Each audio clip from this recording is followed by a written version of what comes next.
Hi guys, welcome to my YouTube channel C Rahul this side. Actually आज मैं आपको अपनी जर्नी के बारे में बताना चाहता हूँ। कैसे मैंने सीए फाइनल मई 2022 में मैंने फ़र्स्ट अटैम्प्ट दिया था और उसमें मैंने 44 मार्क्स एएफएम में स्कोर किए थे। बट मेरा एग्रीगेट उस अटैम्प्ट में क्वालिफाई नहीं हो पाया था, जिस वजह से मैंने नेक्स्ट अटैम्प्ट दिया इन नवंबर 2022, जिसमें मैंने एसएफएम में 78 मार्क्स स्कोर किए थे। तो आज मैं आपको बताना चाहता हूँ कि मेरा इतना मार्क्स का डिफरेंस कैसे आया, मैंने क्या क्या स्ट्रैटेजीज़ फॉलो करी थी, क्या क्या मेरी की पॉइंट्स थे जो मैं आपके साथ आज शेयर करना चाहता हूँ, जिस वजह से मेरा इतना इंक्रीमेंटल जो है मार्क्स में इंक्रीमेंट आया था, राइट।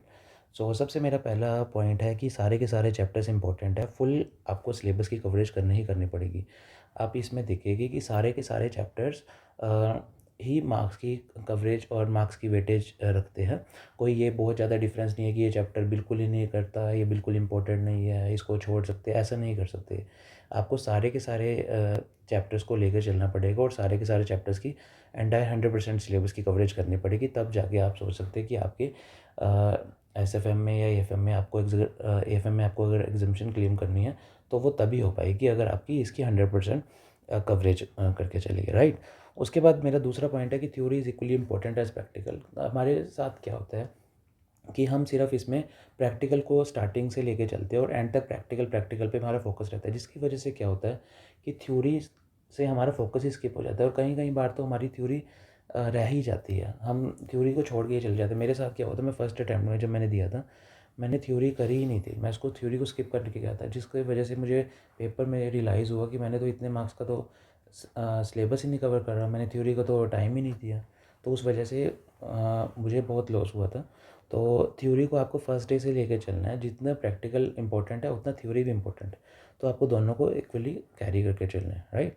दूसरा है कि मल्टीपल टाइम रिवीजन। आपको मल्टीपल टाइम्स आपको सिलेबस की रिवाइज़ करना पड़ेगा, एटलीस्ट 2 से 3 टाइम्स आपको सिलेबस को रिवाइज़ करना ही करना पड़ेगा पेपर से पहले। और पेपर से पहले 1.5 डेज़ में 1 एक्स्ट्रा टाइम आपको रिवाइज़ करना पड़ेगा, ठीक है।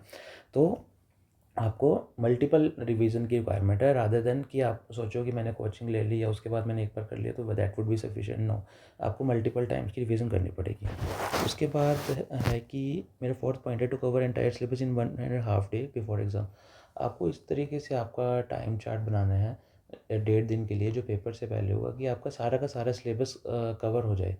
कहीं ऐसा ना हो कि आप ज़्यादा टाइम एलोकेट कर दो कुछ चैप्टर्स को ओनली, ठीक है। उसके बाद आपको क्या होगा कि ज़्यादा आपका टाइम जो बचेगा वो बहुत थोड़ा होगा और आपका सिलेबस बहुत ज़्यादा पड़ा होगा। तो आपको पहले से ही माइंड में रख के चलना कि मेरे पास 1.5 दिन है और इतना सिलेबस है, और टाइम के अकॉर्डिंग उनको टाइम स्प्लिट कर देना, तो कैसे मेरा सारा का सारा सिलेबस कवर होगा, राइट। उसके बाद आता है कि आपको आरटीपी और एफटीपी की कवरेज करनी पड़ेगी। आपको लास्ट 2 अटैम्प्ट की एटलीस्ट आरटीपी करनी और एमटीपी करनी पड़ेगी, प्लस आपको करंट अटैम्प्ट की आरटीपी एमटीपी करके चलनी पड़ेगी, क्योंकि कुछ ऐसा देखा जाता है कि वो से डायरेक्ट क्वेश्चंस पेपर में पुट कर लिए जाते हैं, तो उसकी बहुत हाई प्रोबेबिलिटी रहती है। तो आपको आरटीपी और एमटीपी पूरी कवर करके चलनी पड़ेगी, राइट। मेरा 6 पॉइंट है कि आपको आईसीएआई स्टडी मटेरियल को भी 100% कवरेज उसकी एसेंशियल है। आईसीआई स्टडी मटेरियल आपका 100% कवर, सारी की सारी इलस्ट्रेशन, टेस्ट नॉलेज, सब चीज़ें आपकी कवर होनी चाहिए, क्योंकि उससे डायरेक्ट क्वेश्चंस पेपर में पुट कर लिए जाते हैं, ठीक है। मेरा जो लास्ट पॉइंट है बट नॉट द लीस्ट, कि revise tricky questions multiple times and mark them as tricky. क्या होता है कि कुछ क्वेश्चंस ऐसे होते हैं जो बहुत ट्रिकी होते हैं, बहुत हार्ड होते हैं, तो उनको क्या होता है कि कई बार हम उनको मल्टीपल टाइम्स भी रिवाइज कर लेते हैं, बट फिर भी हम जब दोबारा उनको क्वेश्चंस हमारे सामने आता है या दोबारा हम देखते हैं तो वो हमारा सॉल्व ही नहीं हो पाता, ठीक है। तो अब हमारे को उसको सबसे पहले तो एक बार ट्रिकी या इम्पोर्टेंट मार्क करके तो उसको बार बार उसको रिवाइज करना, ताकि एटलीस्ट कि जब हम उसको नेक्स्ट टाइम करें तो वो निकल जाए। तो ऐसे मेरे साथ हुआ था, मैंने उनको सारे क्वेश्चंस को मार्क कर लिया था जो भी ट्रिकी थे। तो उसके लिए क्या करता था, जब भी मान लो उनकी मल्टीपल टाइम्स मैंने रिवीजन कर ली तो मुझे वो ऐसे याद हो गए थे कि मुझे जब भी मेरे सामने आते तो मैं इजीली उनको सॉल्व कर देता था, ठीक है। Okay guys, thank you so much. इस वीडियोज़ के लिए इतना ही। Thank you. Okay bye.